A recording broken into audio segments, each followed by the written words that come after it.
आज शिमला में यहाँ पर जन आक्रोश महिला पदयात्रा आयोजित की गई है। ये जो पदयात्रा है इसका आयोजन किस कारण से किया गया है वो मैं आपको बताना चाहती हूँ। हाल ही में 17 अप्रैल को भारत के लोकतंत्र में एक काला दिवस था जो स्वर्णिम अक्षरों में लिखा जा सकता था और महिलाओं के हक की बात जिसमें हो रही थी वो अब एक काला दिन के रूप में याद किया जाएगा। आप सबको विदित ही है कि 2023 में सितंबर के महीने में नारी शक्ति वंदन अधिनियम जो है उसको पारित किया गया। 20 सितंबर को लोकसभा में और 21 सितंबर को राज्यसभा में। तत्पश्चात हमारी सम्मानीय राष्ट्रपति द्रौपदी मुर्मू जी ने उस पर हस्ताक्षर किए और ये अधिनियम पारित हुआ। उसके बाद एक विशेष सत्र बुलाया गया 16, 17 और 18 अप्रैल को 2026 और उसमें आदरणीय प्रधानमंत्री जी ने एक बहुत ईमानदार प्रयास किया कि जब अधिनियम सर्वसम्मति से पारित हो ही गया है तो क्यों ना इसको लागू कर दिया जाए। पहले ही महिलाओं को अधिकार देने में दशकों का हमने समय गंवा दिया, तो अब जब सबकी सर्वसम्मति बन ही गई है और सब इसमें हमारे साथ हैं तो क्यों ना इसको 2029 के चुनावों में ही लागू कर दिया जाए। इस मंशा से ये सत्र बुलाया गया। परंतु आप देखिए इंडी गठबंधन का षड्यंत्र, बड़े ही सुनियोजित ढंग से उन्होंने इस बिल के विरोध में मतदान किया। 528 सदस्य उस दिन मौजूद थे जिसमें से 298 ने इसके पक्ष में और 230 ने इसके विरोध में मतदान किया। इंडी गठबंधन ने इसके विरोध में मतदान करने के बाद क्या कहा वो बहुत ही निंदनीय है। कांग्रेस की नेत्री प्रियंका गांधी वाड्रा जी कहती हैं कि ये लोकतंत्र की विजय है। वो नेत्री जो कहती है लड़की हूँ लड़ सकती हूँ और लड़कियों के पक्ष की बात करती हैं, वो इस तरह की बात करें तो ये मन को आहत करने वाला है। उसी प्रकार आपने देखा होगा कि मोदी जी ने कैसे संसद में बात करते हुए कहा था कि इसका पॉलिटिकल हमको कोई भी श्रेय नहीं चाहिए, श्रेय आपका ही होगा, we don't want political credit for this. परंतु फिर भी उनके कान पे जूं तक नहीं रहेंगी। आपने स्वयं देखा होगा राहुल गांधी जी कितनी हल्की बातें कर रहे थे, मजाक कर रहे थे, इतने गंभीर मुद्दे को उन्होंने गंभीरता से नहीं लिया और इसको गिराने के बाद जो खुशियां मनाई उसको हम सब महिलाओं ने देखा। पूरे देश की महिलाएं इससे आहत हुई, पीड़ित हुई, तालियां बजाई गई, मेज़ बजाई गई, खुशियां मनाई गई, ठहाके मारे गए और उसको उन्होंने अपनी विजय माना। इसको हमको इस बात का बहुत वेदना है, इसकी पीड़ा है और इसीलिए महिलाएं आज सड़कों पर आई हैं। देखिए 1971 में हुआ तो 54 करोड़ की आबादी हमारे देश की थी और उस आधार पे 1976 में 550 का जो सदस्यों का निर्धारण किया गया था जिसमें से 543 को फाइनल किया गया और आज 140 करोड़ हमारी जनसंख्या है। क्या ये सही है कि अभी तक भी 443 ही सदस्य लोकसभा में हों? क्या ये उस अनुपात से बढ़ना नहीं चाहिए?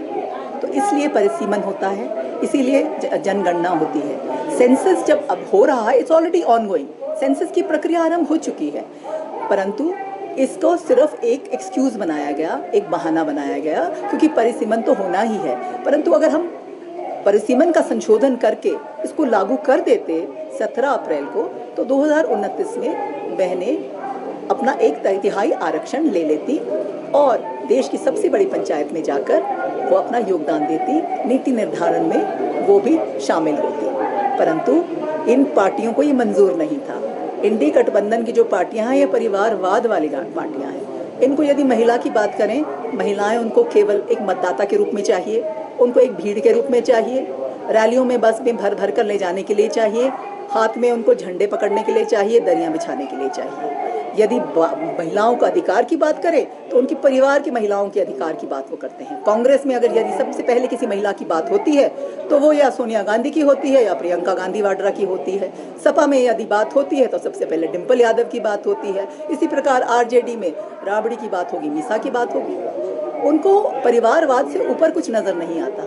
जब सामान्य घरों से महिलाएं आगे जाएंगी और नीति निर्धारण में अपनी भागीदारी करेंगी और राजनीति में वो आगे बढ़ेंगी तो इनकी महिलाओं को चुनौती हो जाएगी। इसलिए वो महिलाओं को आगे आने ही नहीं देना चाहते। ये बहुत दुर्भाग्यपूर्ण है और इसीलिए हमारा ये मानना है कि जो इन्होंने बहाने बनाए, क्या बहाने बनाए हैं?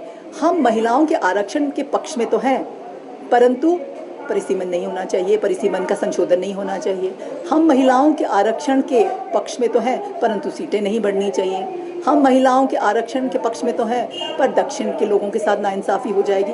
ये सब गलत है। इन सब के जवाब सदन में दे दिए गए आदरणीय गृह मंत्री द्वारा, आदरणीय प्रधानमंत्री जी द्वारा, परंतु ये सुनना ही नहीं चाहते हैं। ये केवल षड्यंत्र है महिलाओं को पीछे रखने का, परंतु अब महिलाएं पीछे नहीं रहेंगी। आपने देखा ही है 2014 के बाद किस प्रकार से महिलाओं की जो स्थिति है उसमें सुधार हुआ है, किस तरह से बेटी बचाओ बेटी पढ़ाओ के कारण से महिलाओं की बच्चियों को शिक्षा मिली है, किस प्रकार से भ्रूण हत्या में नियंत्रण हुआ है, किस प्रकार से हमारा जो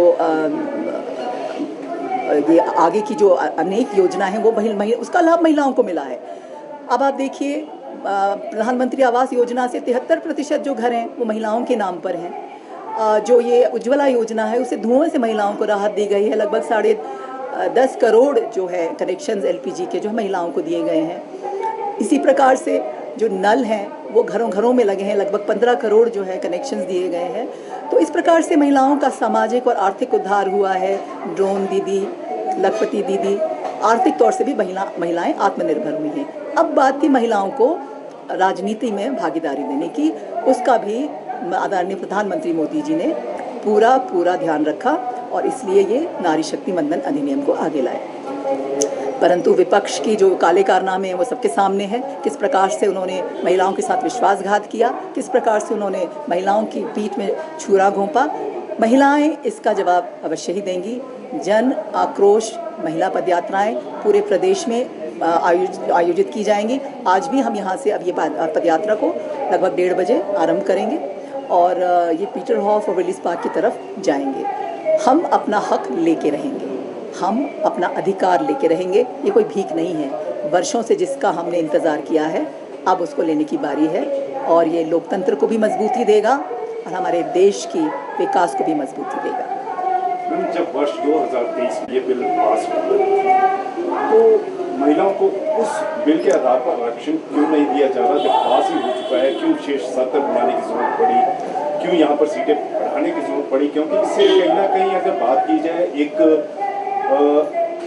यहाँ पर बोझ भी पड़ेगा। अगर पूरे भारतवर्ष में बात की जाए यहाँ पर वित्तीय जो अतिरिक्त बोझ है वो भी यहाँ पर। देखिए, आप तो सब समझदार हैं, आप सब जानते हैं। आपको मैंने कहा कि 1971 में जब सेंसस हुआ तो 54 करोड़ की आबादी थी, आज 140 करोड़ की आबादी है। तो उसी अनुपात में सीटों को भी तो बढ़ाना है, परिसीमन तो होना ही है। 1952 में हुआ, 1962 में हुआ, 1973 में हुआ, 2002 में हुआ। परिसीमन आयोग भी वही है, उसके कानून भी नहीं बदले गए हैं। उसकी अनुशंसा जो है वो संसद में ही जाती है, उस पर हस्ताक्षर तो राष्ट्रपति के ही होते हैं। तो ये प्रॉपर तरीके से होना ही है और इसको बढ़ना तो है ही। तो इसलिए ये काम तो आगे चलना ही है। जैसे जैसे हमारी जनसंख्या बढ़ेगी परिसीमन भी होगा, जनगणना भी होगी। और जैसे मैंने कहा सेंसस तो ऑलरेडी हो रहा है। And now we are talking about not women's development but women led development. So women will be a part of developing and making policies and will be working at the decision making level पूरे ऊपर तक। छोटी पंचायत से शुरू किया परंतु अब सबसे बड़ी पंचायत में जाने की तैयारी है।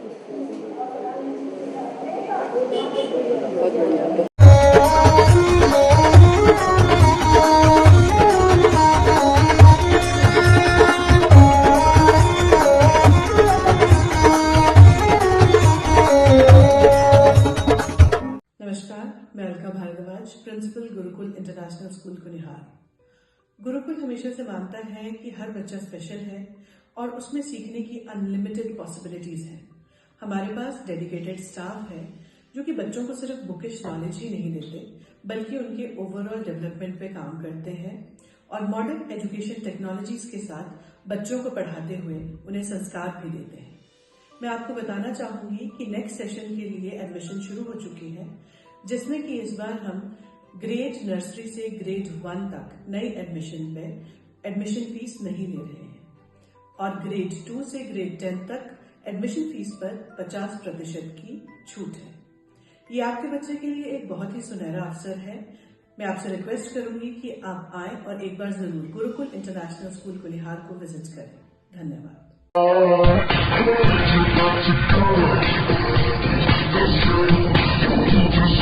time when it's time for you.